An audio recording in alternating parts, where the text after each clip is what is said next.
গেৰুৱা সাজ পিন্ধি থকা মানুহজন, তেখেতৰ নাম হৈছে সুৰেশ কোঁৱৰ।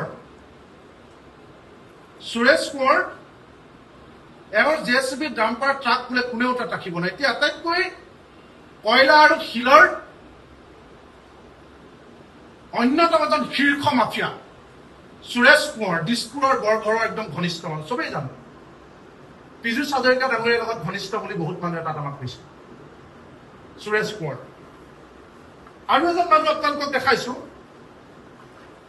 এইজন মানুহৰ নাম হৈছে, এইজন ভালকে চাই লওক, ডেনিছ কুকুৰাচোৱা।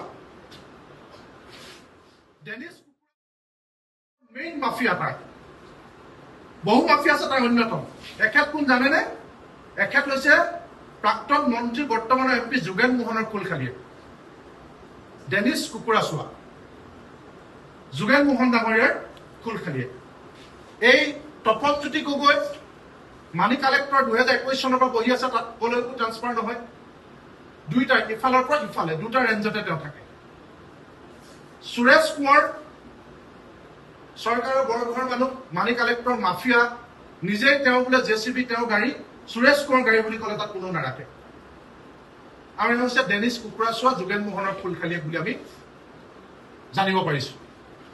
সেইটো কাৰণে চৰকাৰে এটাও শব্দ নকয় নেকি? এই মানুহবিলাক জড়িত হৈ থকাৰ কাৰণে চৰকাৰে এতিয়া নিশ্চুপ নেকি?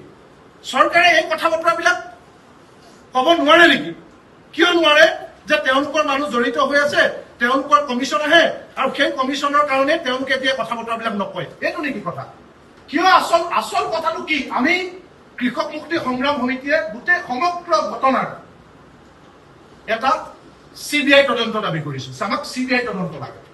ইমান এটা ধ্বংসযজ্ঞ চৰকাৰৰ দৃষ্টিগোচৰ হোৱাকৈ বাৰম্বাৰ সকীয়াই হোৱাৰ পিছতো, আদালতে টাস্ক ফৰ্চ গঠনৰ কাৰণে অনুমতি দিয়াৰ পাছতো এতিয়া সেই পাহাৰ খহি শিলবিহীন দীঘল নদীখনে মহাপ্ৰলয় সৃষ্টি কৰি দিয়াৰ পাছত চৰকাৰে সেই কথা বতৰাবিলাকলৈ যাব নোখোজে, সোমাব নোখোজে। তাতে মেইন মাফিয়াবিলাকে তাৰ সেই অঞ্চলক প্ৰতিনিধিত্ব কৰি আছে। আমি তালৈ যেতিয়া গৈছো, তাৰ মানুহে কৈছে